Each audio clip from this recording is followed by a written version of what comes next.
We are delighted to be here. It's a real honor for us to come and bring our first team to this part of the world, be the first club to do that. We hope it's the start of a great relationship where we introduce Everton to the people of Tanzania and the people of East Africa. Everton is a club that was formed almost 140 years ago. Next year is our 140th anniversary.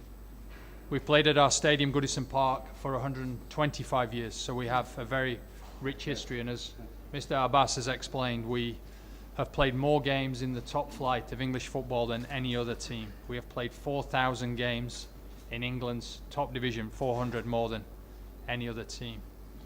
We were formed by a local Methodist minister who wanted to bring his community closer together. He wanted to get them active, and he wanted to give them pride in where they were from. And in many ways, Everton of today tries to do many of those same things. We are a club that is very committed to its community, and we're a club that's very committed to developing young talent. And those two key skills are the skills that we'd like to introduce to Tanzania and to East Africa in partnership with SportPesa. We've seen this morning lots of young, aspiring young footballers who are working incredibly hard to follow their dream. And Everton has a proud history of facilitating that and making that happen. We also have a proud history of helping our community and helping the community tackle some of the toughest and most challenging social issues they face. And again, in partnership with SportPesa, that's something we'd like to do. Finally, I guess just throughout our history, we've been very proud to be a pioneering football club. We were the first football club to build its own stadium. We were the first football club to go on an international tour. We were the first football club to wear numbers on our shirts and to introduce undersoil heating. And now we're the first club, I believe, and something that makes us very proud to come to East Africa. So we're very much looking forward to coming out here. And we hope it's the start of a great friendship between Tanzania, East Africa, and Everton Football Club. Thank you.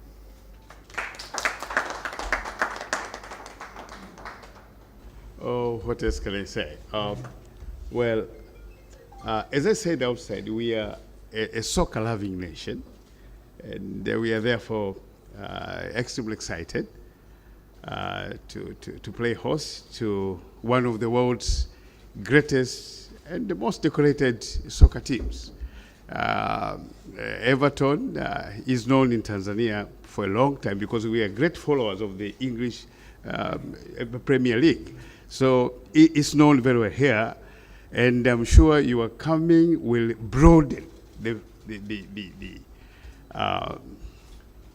Everton fan base in Tanzania like never before.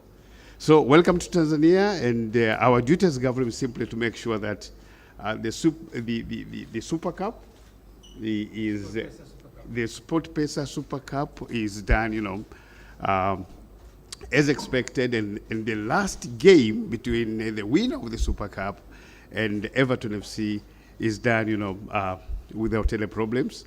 And this is why you can see we'll be busy making final touches to our national stadium, where the game will be played on the 13th of July. So welcome to Tanzania, Everton. We are happy. We are very much happy to receive you here. Thank you. Robert, as you touched on before, Everton, a club with a proud history of traditions, will be the first team to come over here and play in East Africa. What do you hope will be the impact of the game in July? Well, I'm sure the impact will be significant. I already can feel the passion for Premier League football, and I'm sure that passion will translate into a passion for Everton Football Club. I'm pretty confident. I'm told the stadium will be full, so it'll be a great environment for the players to play in. I guess more than anything, really, however, it's an introduction to Everton Football Club and an opportunity to show what Everton is all about to the people of Tanzania and the people of East Africa. And as every Evertonian knows, we're known as the People's Club. We make a big commitment to our fans. We make big commitments to our community, and we want to be able to show the world that's what Everton's all about. So to have that opportunity to move into an area that we currently don't really have too much of a presence, and to show people what we are all about, I think is a fantastic opportunity. What have your first impressions of Tanzania been, and the enthusiasm, the passion for football here? Yeah, no, absolutely. I mean, I think the first thing we should say is the hospitality has been fantastic. You know, from the moment we landed, we've been extremely well looked after. Everybody has a smile on their face. Nothing is too much trouble, and we are made to feel very, very welcome. So I'm sure when Ronald and the first team arrive, they'll also sense that great warm hospitality. Clearly, there is a real passion for football. Leon and I have just watched some really impressive young footballers who are all, as I said, aspiring to be professional footballers, and you can see there that the commitment, the dedication is reaping rewards. You know, the talent is there, and if we can help in a small way to bring that talent on and make it even better, then that will be tremendous.